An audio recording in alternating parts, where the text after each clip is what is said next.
आज यहां हम कांग्रेस पार्टी का मैनिफेस्टो इनॉग्रेट करने आए हैं। मुझे याद है कुछ महीने पहले हमने तेलंगाना में आपसे वायदे किए थे, ऐसी ही मीटिंग थी, हमने अपनी गारंटीज की बात आपके सामने रखी। वही काम हम नेशनल लेवल के लिए आज कर रहे हैं। కొన్ని మాసాల కింద ఇక్కడే తెలంగాణ శాసనసభ ఎన్నికల ముందు మా గ్యారంటీలు ఇక్కడే ఆవిష్కరించినాం. అదే విధంగా జాతీయ స్థాయిలో కాంగ్రెస్ మేనిఫెస్టో, జాతీయ స్థాయిలో కాంగ్రెస్ గ్యారంటీలని ఈ పార్లమెంట్ ఎన్నికల ముందు మీ అందరి ముందు ఆవిష్కరించబోతున్నాను. जब हमने आपको गारंटीज दी थी, उन्हें हमने कांग्रेस पार्टी की गारंटी जरूर कहा था, मगर सचमुच में वो आपकी गारंटीज थी, आपकी आवाज थी। మేము ఇక్కడ చెప్పినప్పుడు అది కాంగ్రెస్ పార్టీ గ్యారంటీలు, కానీ అది మీ గ్యారంటీలు, మీ గొంతు వినిపించడం అని చెప్పి నేను మనవి చేస్తున్నాను. जब हमने 500 रुपए सिलेंडर की बात की थी, 200 यूनिट मुफ्त बिजली की बात की थी, गृह लक्ष्मी की बात की थी, फ्री बस ट्रैवल की बात की थी, तो वो हमने आपकी आवाज सुनकर गारंटीज निकाली थी। 500 రూపాయలు గ్యాస్ సిలిండర్ అయినా, 200 యూనిట్ల వరకు ఉచిత విద్యుత్ అయినా, ఆర్టీసీ బస్సుల్లో మహిళలకి ఉచిత ప్రయాణమైనా, గృహలక్ష్మిలో ఉచితంగా ఇల్లు కట్టడమైనా మీ గొంతుని ఇక్కడి నుంచి వినిపించడం జరిగింది. అది అమలు చేసిన విషయం కూడా మీకు మనవి చేస్తున్నాను. और आज तेलंगाना के सब लोग जानते हैं कि कांग्रेस पार्टी ने जो वायदे किए थे, उन वायदों को कांग्रेस पार्टी पूरा कर रही है। తెలంగాణలో ప్రజానీకానికి అందరికీ తెలుసు, ఏ మాట అయితే మేము ఎన్నికల ముందు ఏ గ్యారంటీస్ అయితే చెప్పామో అన్ని గ్యారంటీస్ ఇచ్చి మాట నిలబెట్టుకుంటున్న విషయం మీ అందరికీ తెలుసు. हिंदुस्तान में 40 साल से सबसे ज्यादा बेरोजगारी है, मगर तेलंगाना में तेलंगाना की सरकार ने 30,000 लोगों को सरकारी नौकरी दी है और कुछ ही समय में 50,000 और लोगों को सरकारी नौकरी मिलने जा रही है। మొత్తం భారతదేశంలో నిరుద్యోగ సమస్య చాలా తీవ్రంగా ఉన్న ఈ సమయంలో మన తెలంగాణ ప్రభుత్వం 30,000 ఉద్యోగాలు ఆల్రెడీ ఇచ్చింది, మరో 50,000 ఉద్యోగాలు కూడా ఇవ్వబోతున్న విషయం నేను మనం చేస్తున్నాను. तो जैसा हमने तेलंगाना के साथ किया, वैसा ही हमने अपने मैनिफेस्टो के साथ किया। ఏ విధంగా అయితే తెలంగాణలో మాట ఇచ్చి నిలబెట్టుకున్నామో అదే విధంగా జాతీయ స్థాయి మేనిఫెస్టోలో కూడా నిలబెట్టుకోబోతుందని చెప్పి నేను మనవి చేస్తున్నాను. ये जो मैनिफेस्टो है, ये हिंदुस्तान की जनता की आवाज है, ये कांग्रेस पार्टी की आवाज नहीं है। आपके दिल में जो था, लाखों लोगों के दिल में जो था, उसे कांग्रेस पार्टी ने सुना और उसे हमने मैनिफेस्टो में डाला। ఈ మేనిఫెస్టో కేవలం కాంగ్రెస్ పార్టీ మేనిఫెస్టో కాదు, భారతదేశం ప్రజల యొక్క కోరిక మేరకు ఈ మేనిఫెస్టో తయారు చేయడం జరిగింది. మీ మనసులో ఉన్న మాట ఈ మేనిఫెస్టోలో ప్రతిబింబం చేసినాము. मैनिफेस्टो की आत्मा जो है वो 5 गारंटीज की है।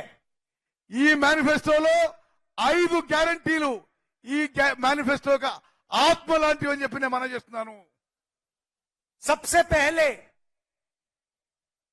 बेरोजगारी के लिए, हिंदुस्तान के युवाओं के लिए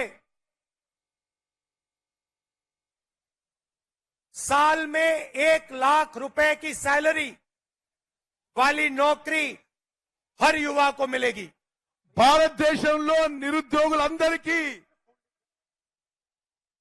అతి త్వరలో భారతదేశంలో నిరుద్యోగులందరికీ ₹1,00,000 జీతంతో ఉద్యోగం ఇప్పించబోతున్నాము. तो हमने एक अप्रेंटिसशिप का कानून बनाया है. మేము అప్రెంటిస్షిప్ అంటే ట్రైనింగ్ ఇచ్చే కార్యక్రమం కూడా మొదలు పెడుతున్నాము. इसमें हिंदुस्तान के हर युवा को, जैसे हम मनरेगा में रोजगार की गारंटी देते हैं, वैसे हिंदुस्तान के हर युवा को 1 साल की अप्रेंटिसशिप की गारंटी मिलेगी. మన్రేగాలో ఏ విధంగా అయితే గ్రామీణ యువతకి ఉపాధి కల్పిస్తున్నామో మొత్తం భారతదేశంలో యువతకి 1 సంవత్సరం పాటు అప్రెంటిస్షిప్ ట్రైనింగ్ ఇచ్చే గ్యారంటీ ఇవ్వబోతున్నాము. ये पब्लिक सेक्टर में होगी, प्राइवेट सेक्टर में होगी, हेल्थ केयर सेक्टर में होगी, एजुकेशन सेक्टर में होगी. सब सेक्टर्स में हम हिंदुस्तान के युवाओं को 1 साल की अप्रेंटिसशिप 1 लाख रुपए की देंगे. భారతదేశంలో ఉన్న నిరుద్యోగ యువత అందరికీ ₹1,00,000 జీతంతో 1 సంవత్సరం ట్రైనింగ్ అప్రెంటిస్షిప్ ప్రభుత్వ రంగ సంస్థల్లో, ప్రైవేట్ రంగ సంస్థల్లో, విద్యా రంగంలో, ఆరోగ్య రంగంలో తప్పనిసరిగా కల్పించబోతున్నానని చెప్పి నేను మాటిస్తున్నాను. और ये युवाओं के लिए हमने सिर्फ एक बात रखी है, क्योंकि भाषण के लिए इतना टाइम नहीं है, तो जो सब कुछ हम कर रहे हैं वो मैं बोल नहीं रहा हूं. सिर्फ एक युवाओं की गारंटी यहां आपके सामने रख रहा हूं. యువకులకి సంబంధించిన అన్ని విషయాలు ఇక్కడ చెప్పదలుచుకోలేదు.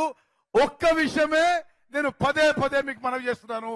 मगर अगर आप मैनिफेस्टो में देखेंगे तो युवाओं के लिए अनेक और वायदे हमारे मैनिफेस्टो में है. మీరు మా మేనిఫెస్టో చూస్తే యువకులకి ఇంకా ఎన్నో అంశాలు కూడా మేము హామీ ఇస్తున్న విషయం మీకు తెలియవస్తుంది. आप जानते हो कि हिंदुस्तान की महिलाएं हमारे भविष्य की देखभाल करती हैं. భారతదేశంలో మహిళలు మన భవిష్యత్తు చూసుకుంటారని చెప్పి నేను మనవి చేస్తున్నాను.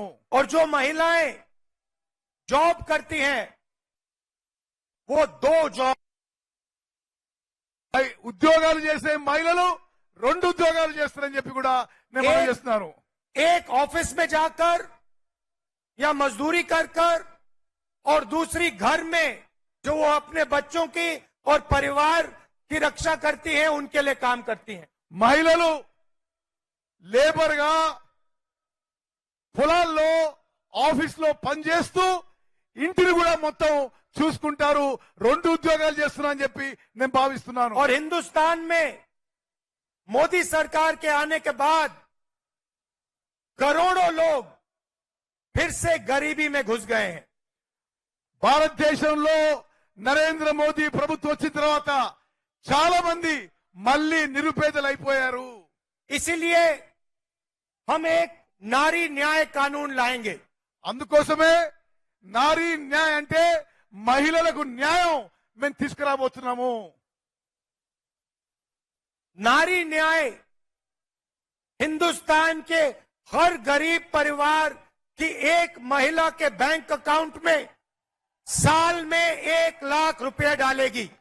ఈ నారీ న్యాయలో మహిళలకి అన్య న్యాయంలో ప్రతి కుటుంబంలో ఒక మహిళకి సంవత్సరానికి ₹1,00,000 ఇవ్వబోతుందని చెప్పి నేను మనం చేస్తున్నాను. ये क्रांतिकारी कदम है. ఇది విప్లవాత్మక మార్పు తీసుకోవాలని సమాజంలో చెప్పి నేను మనం చేస్తున్నాను. इससे पूरे देश का चेहरा बदल जाएगा. దేశం యొక్క ముఖ చిత్రం దీని ద్వారా మారబోతుందని చెప్పి నేను మనం చేస్తున్నాను. आप सोचिए, हिंदुस्तान के सबसे गरीब परिवारों को कम से कम 1 लाख रुपया सीधा बैंक अकाउंट में कांग्रेस पार्टी की सरकार देने जा रही है. ఆలోచన చేయండి. నిరుపేద కుటుంబాలకి రాబోయే కాంగ్రెస్ ప్రభుత్వం ప్రతి కుటుంబానికి ప్రతి సంవత్సరం ₹1,00,000 ఇవ్వబోతుందని చెప్పి నేను మనం చేస్తున్నాను. इसका मतलब हिंदुस्तान में कोई भी ऐसा परिवार नहीं होगा जिसकी आमदनी 1,00,000 रुपए प्रति साल नहीं होगी।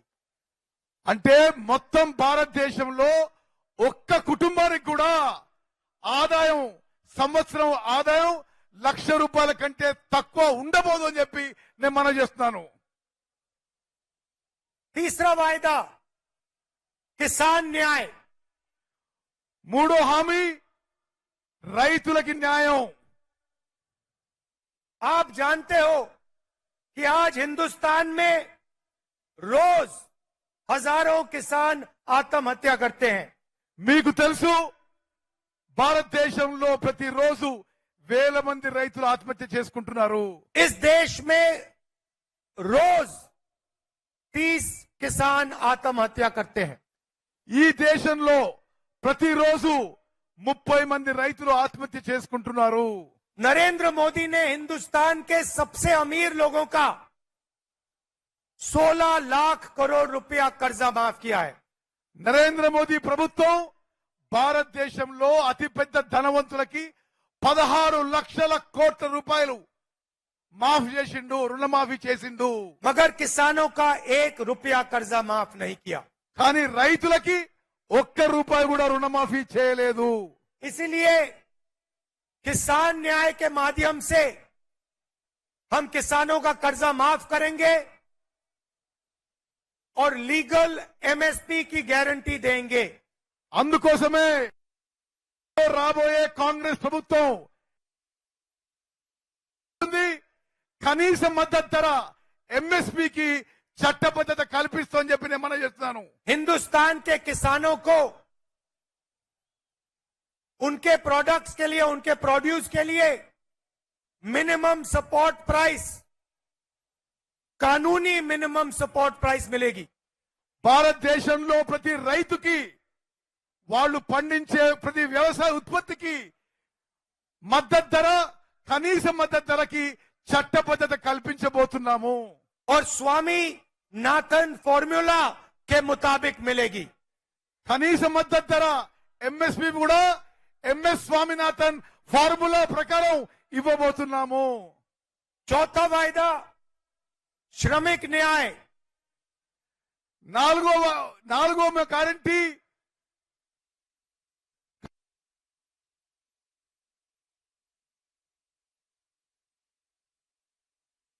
हम मिनिमम वेज लाएंगे। కార్మికులకి కూలీలకి మినిమం వేజెస్ తీసుకురాబోతున్నాము.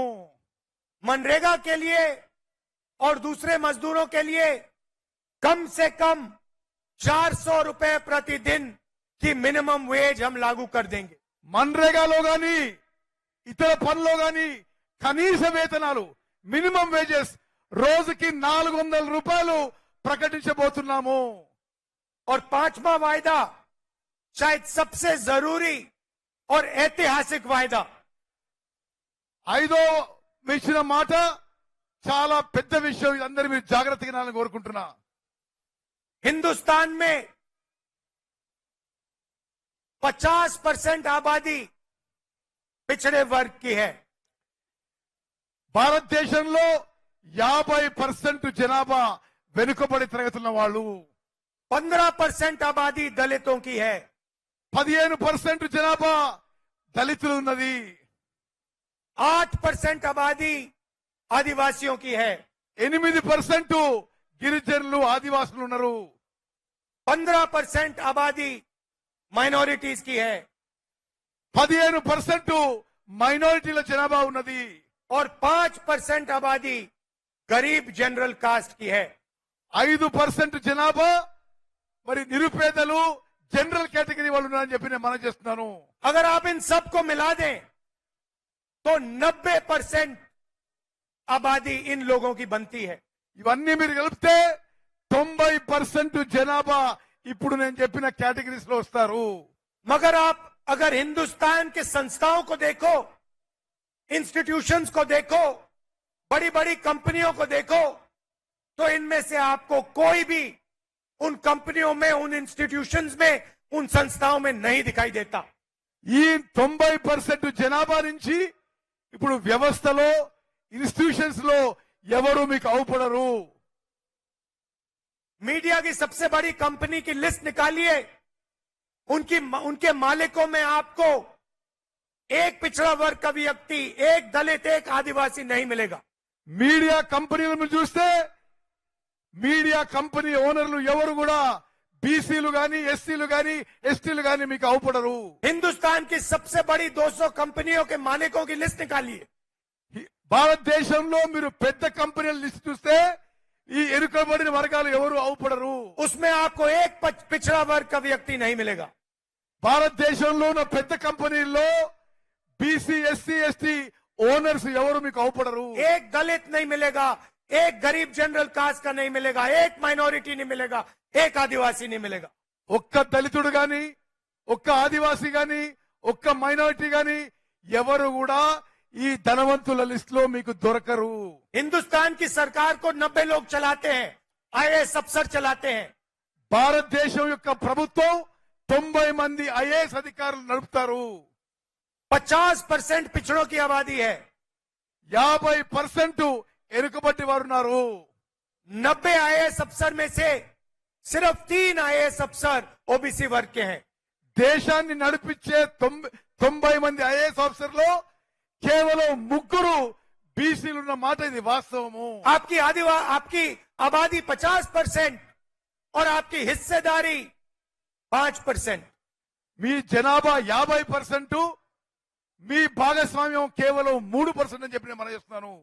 आदिवासियों की आबादी 8%, 90 में से सिर्फ एक आदिवासी। గిరిజనులు ఆదివాసాలు 8% ఉంటే ఈ 90లో ఒక్కడే ఒక్కడు గిరిజనుడు ఉన్నాడు। दलितों की आबादी 15%, दलित अफसर 90 में से 3। 90 మందిలో దళితులు కేవలం 3, దళితుల జనాభా సంఖ్య 15% అని చెప్పి నేను మనం చేస్తున్నాను। और अगर आप बजट को देखें तो अगर 100 रुपए खर्च होता है तो दलित, आदिवासी, पिछड़े वर्ग के अफसर सिर्फ 6 रुपए का निर्णय लेते हैं। మీరు బడ్జెట్ చూస్తే ఖర్చు అయ్యే 100 రూపాయల్లో కేవలం 6 రూపాయలు బీసీ ఎస్సీ ఎస్టీ ఆఫీసర్స్ ఖర్చు పెడుతున్నారని చెప్పి నేను మనం చేస్తున్నాను। तो सच्चाई ये है भाइयों और बहनों कि हिंदुस्तान की 90% आबादी की इस देश में हिस्सेदारी है ही नहीं। అంటే దేశంలో 90% జనాభా ఉన్న బీసీ ఎస్సీ ఎస్టీ మైనారిటీలకి దేశంలో సరి అయిన భాగస్వామ్యం లేదు అని చెప్పి నేను మనం చేస్తున్నాను। किसी को चोट लगती है तो पहला काम डॉक्टर कहता है एक्सरे कराओ।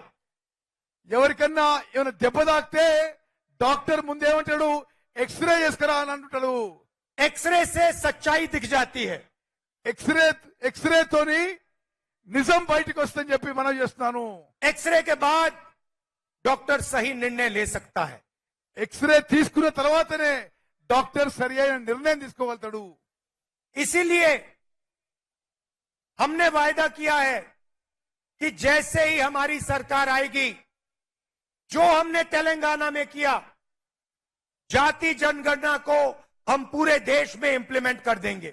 అందుకు ఏ చేసినామో మేము ఎస్సీ ఎస్టీ బీసీ అన్ని కులాల జనగణన చేయబోతున్నాము, క్యాస్ట్ సెన్సస్ చేయబోతున్నాం అని చెప్పి నేను మనం చేస్తున్నాను। देश का एक्सरे कर देंगे, दूध का दूध, पानी का पानी हो जाएगा। భారతదేశం ఒక ఎక్స్రే తీసి ఏది నిజమో అది బయటపడాలని మేము కోరుకుంటున్నాము। पिछड़े वर्ग को, दलितों को, आदिवासियों को, गरीब जनरल कास्ट के लोगों को, माइनॉरिटीज को पता लग जाएगा कि इस देश में उनकी भागीदारी कितनी है।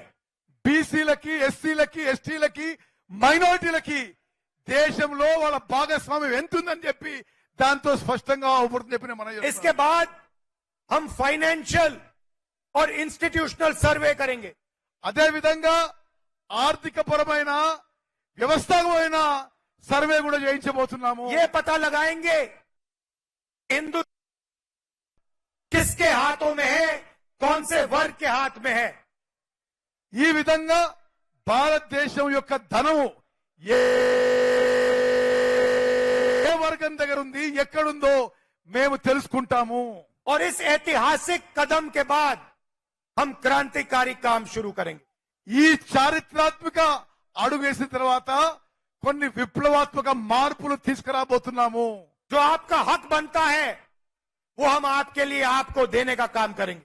మీ హక్కు అయితే ఏదుందో మీ హక్కు ప్రకారం మీకు ఇవ్వబోతుందని చెప్పి నేను మనవి చేస్తున్నాను. चाहे वो मीडिया हो, ब्यूरोक्रेसी हो, हिंदुस्तान की सब संस्थाएं हो, वहां हम आपकी जगह बनाकर आपको हिस्सेदारी देंगे। భారతదేశంలో ఉన్న అన్ని సంస్థలు, బ్యూరోక్రసీ గాని, మీడియా కంపెనీలు గాని, ఇతర సంస్థల్లో కూడా ఎవరి భాగస్వామ్యం ఎవరికి వచ్చే విధంగా మేము అడుగులు తీసుకుంటామని చెప్పి నేను మనవి చేస్తున్నాను. भाइयों और बहनों, आप हो कि यहां आपके पिछले चीफ मिनिस्टर ने सरकार कैसे चलाई थी।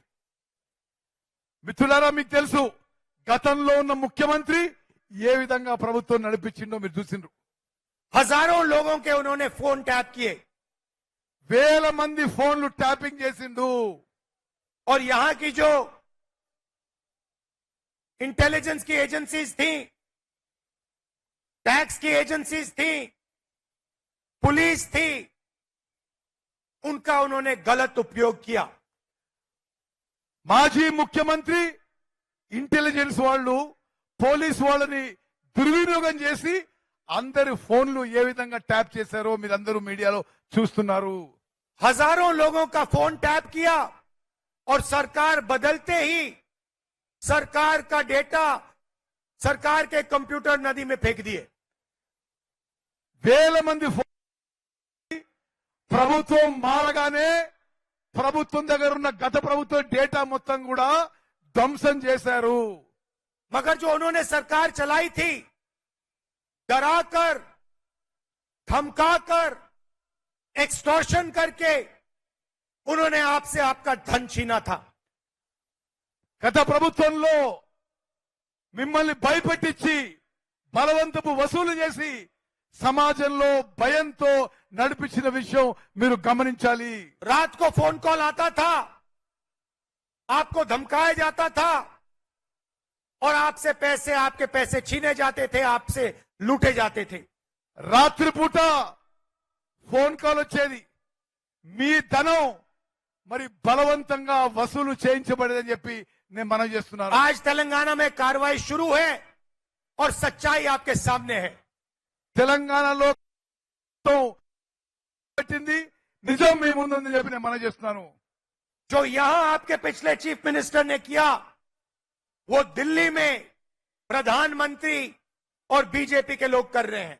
ఇక్కడ మాజీ ముఖ్యమంత్రి పని అయితే చేసిండో ఢిల్లీలో నరేంద్ర మోదీ ప్రభుత్వం కూడా అదే పని చేస్తుందని చెప్పి నేను మనవి చేస్తున్నాను. जिसको पहले इन्फोर्समेंट डायरेक्टरेट कहा जाता था, वो आज एक्सटॉर्शन डायरेक्टरेट बन गया है। గతంలో ఎన్ఫోర్స్మెంట్ డైరెక్టరేట్ అనే కేంద్ర సంస్థ ఇప్పుడు ఎక్స్టార్షన్ డైరెక్టరేట్ అంటే బలవంతపు వసూళ్ల డిపార్ట్మెంట్ గా మారింది. बीजेपी दुनिया की सबसे बड़ी वॉशिंग मशीन चला रही है। బీజేపీ ప్రపంచంలోనే ఒక వాషింగ్ మిషన్ నడిపిస్తుంది. और देश के सबसे भ्रष्ट मंत्री, सबसे भ्रष्ट नेता नरेंद्र मोदी जी के साथ खड़े हैं। దేశంలో అత్యంత అవినీతి పరులు, అవినీతి మంత్రులు అందరూ కూడా నరేంద్ర మోదీతో నిలబడ్డారు. ఎలా इलेक्शन कमीशन में नरेंद्र मोदी ने लोग बैठाए। ఎలక్షన్ కమిషన్ లో కూడా నరేంద్ర మోదీ తన తొత్తులను పెట్టిండు. और दुनिया का सबसे बड़ा स्कैम इलेक्टोरल बॉन्ड्स का स्कैम है। ప్రపంచంలోనే అతిపెద్ద కుంభకోణం ఎలక్ట్రల్ బాండ్స్ కుంభకోణం అని చెప్పి నేను మనం చేస్తున్నాను. पैसा दो, धंधा लो। పైసలు వసూలు చేసి వ్యాపారం, బిజినెస్ ఇచ్చిన చరిత్ర బీజేపీ ప్రభుత్వం చెప్పి నేను మనం చేస్తున్నా. इलेक्टोरल बॉन्ड्स की आप लिस्ट निकालिए और उसमें साफ दिखता है। మీరు ఎలక్ట్రల్ బాండ్స్ అంటే పొలిటికల్ పార్టీస్ కి మరి బాండ్స్ ఇచ్చిన వాళ్ళు లిస్ట్ చూస్తే వాళ్ళ వ్యాపారాలు, వాళ్ళ బాండ్స్ కి ఏ సంబంధం ఉందో స్పష్టం అవుతుంది చెప్పి నేను మనం చేస్తున్నాను. एक दिन सीबीआई कंपनी को धमकाती है, उसी महीने वही कंपनी बीजेपी को करोड़ों रुपए पकड़ा देती है।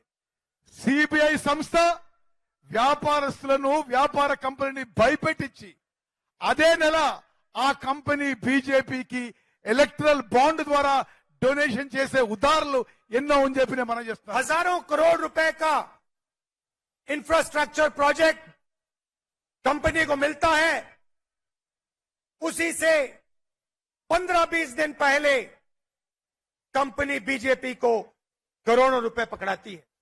వేల కోట్ల ప్రాజెక్టులు, వేల కోట్ల ఇన్ఫ్రాస్ట్రక్చర్ ప్రాజెక్టులు వాళ్ళ దగ్గరున్న వాళ్ళకి సంస్థలకు ఇచ్చి ఎలక్టరల్ బాండ్ ద్వారా వసూలు చేసుకుంటున్నారు.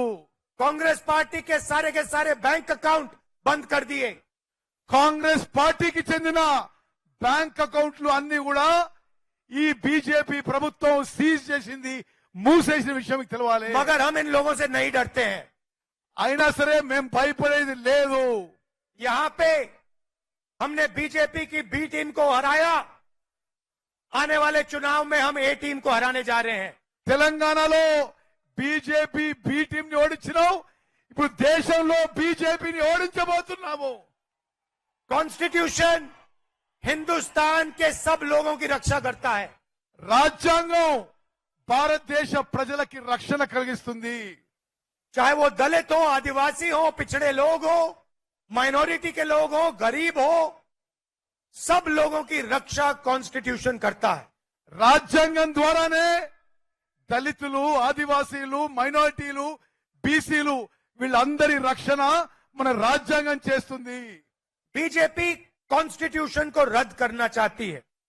బీజేపీ కేంద్రంలో రాజ్యాంగాన్ని రద్దు చేయదలుచుకున్నది. हम कॉन्स्टिट्यूशन को कभी नहीं रद्द होने देंगे. మేము రాజ్యాంగాన్ని రద్దు చేయనీయము. ये लड़ाई कॉन्स्टिट्यूशन और लोकतंत्र को बचाने की लड़ाई है. ఇప్పుడు మనం కొట్లాడే ఈ కొట్లాట రాజ్యాంగాన్ని, ప్రజాస్వామ్యాన్ని కాపాడుకుందామని చెప్పి నేను మనం చేస్తున్నాను. नरेंद्र मोदी जी 3-4% लोगों के लिए काम करते हैं. నరేంద్ర మోదీ 3-4% ఉన్న జనాభా వాళ్ళకి, పెద్దలకే పనిచేస్తున్నాడు. उनके पास मीडिया, धन, इंटेलिजेंस एजेंसीज, सीबीआई, ईडी सब कुछ है. నరేంద్ర మోదీ దగ్గర పైసలు ఉన్నాయి, మీడియా ఉంది, పెద్ద పెద్ద సంస్థలు ఉన్నాయి, కేంద్ర ప్రభుత్వ సంస్థలు, సిబిఐ, ఈడీ అన్ని ఉన్నాయి. हमारे पास सच्चाई और जनता का प्यार. మా దగ్గర కేవలం జనం యొక్క ప్రేమ, మీ ప్రేమ, నిజం మాతో ఉందని చెప్పి నేను మనం చేస్తున్నాను. और जीत सच्चाई और जनता की होती है. గెలుపు నిజంతో మరి మాతో ఉంటుందని చెప్పి నేను మనం చేస్తున్నాను. आखिरी बात, मैनिफेस्टो में हमने फिशिंग कम्युनिटी के लिए, मछुआरों के लिए भी जबरदस्त काम किया है. మేనిఫెస్టోలో అన్ని కమ్యూనిటీలు కూడా సరి అయిన న్యాయం చేస్తున్నామని చెప్పి నేను మనం చేస్తున్నాను. डीजल की सब्सिडी और आपके लिए, फिशरमैन के लिए कोऑपरेटिव बैंक हम लागू करेंगे. చేపలు పట్టే వాళ్ళకి డీజిల్ సబ్సిడీ, అదే విధంగా ఫిషర్ మ్యాన్ కోఆపరేటివ్స్ కి మేము తక్కువ ధరతో లోన్లు ఇప్పిస్తామని చెప్పి నేను మనం చేస్తున్నాను. मैंने आज 5 वायदे आपके सामने रखे. నేను మీ ముందు 5 మాటలు, 5 హామీలు మీ ముందు ఉంచాను. मगर ये हमारे सिर्फ 5 वायदे नहीं है. కానీ ఇది కేవలం 5 మరి గ్యారంటీలు మాత్రమే, 5 హామీలు మాత్రమే కాదు అని చెప్తున్నాను. युवाओं के लिए मैंने आपको सबसे बड़ा वायदा आपके सामने रखा, मगर 5 और वायदे हैं. యువకులకు అన్నిటికంటే పెద్ద హామీ మీ ముందుంచాను. మరో 5 హామీలు కూడా ఉన్నాయని చెప్పి నేను మనం చేస్తున్నాను. वैसे ही महिलाओं के लिए और 5 वायदे हैं. అదే విధంగా మహిళలకు కూడా మరో 5 హామీలు ఉన్నాయని చెప్పి మనం చేస్తున్నాను. किसान और मजदूर और पिछड़े वर्ग के लिए भी अलग अलग 5 वायदे हैं. అదే విధంగా రైతులకి, కూలీలకి, వెనుకబడి తరగతులు కూడా మరో 5 హామీలు ఉన్నాయని చెప్పి నేను మనం చేస్తున్నాను. ये मैनिफेस्टो क्रांतिकारी मैनिफेस्टो है. ఇది విప్లవాత్మక రెవల్యూషనరీ మేనిఫెస్టో అని చెప్పి నేను మనం చేస్తున్నాను. ये हिंदुस्तान के चेहरे को बदलने वाला मैनिफेस्टो है ఇది భారతదేశం యొక్క ముఖ చిత్రం మార్చబోతుంది చెప్పి నేను మనం చేస్తున్నాను. और ये हमारा मैनिफेस्टो नहीं है, ये हिंदुस्तान की आत्मा का मैनिफेस्टो है, आपका मैनिफेस्टो है. ఇది మా మేనిఫెస్టో కాదు, ఇది మీ మేనిఫెస్టో, భారతదేశం ప్రజల యొక్క ఆత్మకి చెందిన మేనిఫెస్టో అని చెప్పి నేను మనం చేస్తున్నాను. हमने आपकी मन की बात सुनकर, आपके जो दिल में है उसे सुनकर, उसे समझकर ये मैनिफेस्टो बनाया है. ప్రజల యొక్క హృదయాల్లో మాట విని వారి బాధ విని ఈ మేనిఫెస్టో తయారు చేయడం జరిగింది. और इस मैनिफेस्टो को आप लोग ध्यान से पढ़िए, ध्यान से देखिए. ఈ మేనిఫెస్టోని చాలా జాగ్రత్తగా చదవండి అని చెప్పి నేను విజ్ఞప్తి చేస్తున్నా. क्योंकि अगर आप इसको अच्छी तरह देखेंगे तो आपको पता लगेगा कि ये मैनिफेस्टो हिंदुस्तान को बदल सकता है. మీరు జాగ్రత్తగా చదివితే మీకు అర్థమవుతుంది భారతదేశం యొక్క ముఖ చిత్రం ఈ మేనిఫెస్టో మార్చేస్తుంది, మీ జీవితాల్లో వెలుగు నింపుతుంది చెప్పి गरीबों की, किसानों की, महिलाओं की, युवाओं की जिंदगी बदल सकता है. నిరుపేదలు, రైతులు, మహిళలు, కూలీలు అందరి జీవితాల్లో వెలుగులు నింపే మేనిఫెస్టో అని చెప్పి నేను మనం और आप చేస్తున్నాను. ये भी जानते हो, तेलंगाना में बहुत अच्छी तरह जानते हो, अगर कांग्रेस पार्टी आपसे ऐसे वायदे करती है तो कांग्रेस पार्टी उन वायदों को डिलीवर कर देती है. ఏ విధంగానైతే తెలంగాణలో ఏ గ్యారంటీలు ఇచ్చినామో, ఏ మాట ఇచ్చినామో నిలబెట్టుకున్నామో, భారతదేశంలో కూడా ఈ గ్యారంటీలు ఇచ్చి నిలబెట్టుకుంటామని చెప్పి నేను మనం చేస్తున్నాను. मैं यहां राजनीतिक भाषण दिया हूं, నేను ఇక్కడ ఒక పొలిటికల్ స్పీచ్ ఇచ్చాను. मगर मेरा और आपका रिश्ता राजनीतिक नहीं है. కానీ నాకు మీకున్న సంబంధం రాజకీయాలకు అతీతంగా ఉందని చెప్పి నేను మనం చేస్తున్నా. मेरा और आपका रिश्ता पारिवारिक रिश्ता है, मोहब्बत का रिश्ता है. నాకు మీకున్న బంధం ఒక కుటుంబంలో ఉన్న బంధం, ప్రేమ ఆత్మీయత ఉన్న బంధం అని చెప్పి నేను మనం చేస్తున్నాను. और आप जानते हो सोनिया जी तो हैं आपकी, उन्होंने आपकी मदद की, मगर दिल्ली में मैं भी आपका सिपाही हूं. మీకు తెలుసు సోనియా గాంధీ గారు మీ ఎంబడున్నారు, ఢిల్లీలో నేను కూడా మీ ఎంబడుంటా అని చెప్పి మీకు మాటిస్తున్నాను. और आप जानते हो कि तेलंगाना के युवाओं ने, तेलंगाना की जनता ने मुझे इतना सा इशारा किया, मैं यहां आपके लिए हाजिर हो जाऊंगा. మీకు తెలుసు తెలంగాణలో ఏ యువకులైనా, తెలంగాణలో ప్రజలు ఎప్పుడు పిలిస్తే అప్పుడు నేను మీ ముందు హాజరైతా అని చెప్పి నేను మనవి చేస్తున్నాను. और मैं सिर्फ ये 2-3 साल की बात नहीं कर रहा हूं, ये मैं अपनी पूरी जिंदगी की बात कर रहा हूं. ఇది కేవలం ఇప్పటి మాట కాదు, ఈ 2-3 ఏళ్ల మాట కాదు, నా జీవితం మొత్తం మీకు సేవ చేస్తా అని చెప్పి మాటిస్తున్నా. जब तक मैं जीवित हूं, तेलंगाना के छोटे से छोटे बच्चे ने मुझे बुलाया, मैं यहां हाजिर हो जाऊंगा. నేను బతుకున్నంత కాలం తెలంగాణలో చిన్న పిల్లగాడు పిలిచినా మీ ముందుంటా, మీకు సేవ చేస్తా అని చెప్పి మీకు మాటిస్తున్నా. और मैंने आपको कहा था कि आपने एक नया स्टेट बनाया, आपने एक सपना देखा और केसीआर जी ने उस सपने को तोड़ने का काम किया. మీరు చూసిన స్వప్నం ఒక ప్రత్యేక రాష్ట్రం ఏర్పాటైనా కేసీఆర్ మీ స్వప్నాన్ని బద్దలు కొట్టే విషయం మీకు తెలుసు. ये हिंदुस्तान का सबसे नया प्रदेश है. భారతదేశంలో కొత్త రాష్ట్రం 29వ రాష్ట్రం తెలంగాణ రాష్ట్రం. और मैं चाहता हूं कि ये प्रदेश हिंदुस्तान के सारे प्रदेशों को रास्ता दिखा पाए. నేను కోరుకుంటుంది మొత్తం భారతదేశంలో అన్ని రాష్ట్రాలకి తెలంగాణ రాష్ట్రం దారి చూపెట్టాలి, ముందుండాలని కోరుకుంటున్నాం మన చేస్తున్నా. और इसमें मैं, आपके चीफ मिनिस्टर, हमारे सब नेता, कांग्रेस पार्टी के हर कार्यकर्ता और तेलंगाना के युवा, तेलंगाना की जनता एक साथ मिलकर काम करेंगे. ఈ కృషిలో నేను, మీ ముఖ్యమంత్రి, మీ నాయకులు, కార్యకర్తలు అందరూ కూడా కలిసి పనిచేస్తామని చెప్పి నేను మనం చేస్తున్నాను. और मैं चाहता हूं कि एक दिन made in Telangana, made in China का मुकाबला करे. నేను కోరుకుంటున్నా ఒకరోజు మేడ్ ఇన్ తెలంగాణ అనే బ్రాండ్ మేడ్ ఇన్ చైనా కంటే పెద్ద కావాలని చెప్పి కోరుకుంటున్నా. और फिर पूरा देश कहे अगर मेड इन तेलंगाना हो सकता है तो मेड इन उत्तर प्रदेश हो सकता है, मेड इन राजस्थान हो सकता है. तो ये मैसेज मैं चाहता हूं कि आप देश को दें. ఏ విధంగానైతే made in Telangana successful brand కావాలతో ఆ తర్వాత అన్ని రాష్ట్రాల్లో made in Uttar Pradesh, made in Rajasthan అంతటా సక్సెస్ కావాలని కోరుకుంటున్నాను. और देश में बीजेपी के लोग नफरत फैलाते हैं. మొత్తం భారతదేశంలో బీజేపీ పార్టీ మత సమాజంలో విద్వేషం ఫైలాయిస్తుంది. एक धर्म को दूसरे धर्म से लड़ाते हैं. ఒక మతాన్ని ఇంకో మతంతో కొట్లాడబెట్టింది. मगर तेलंगाना में नफरत के बाजार में आप सब ने मोहब्बत की लाखों दुकानें खोली हैं.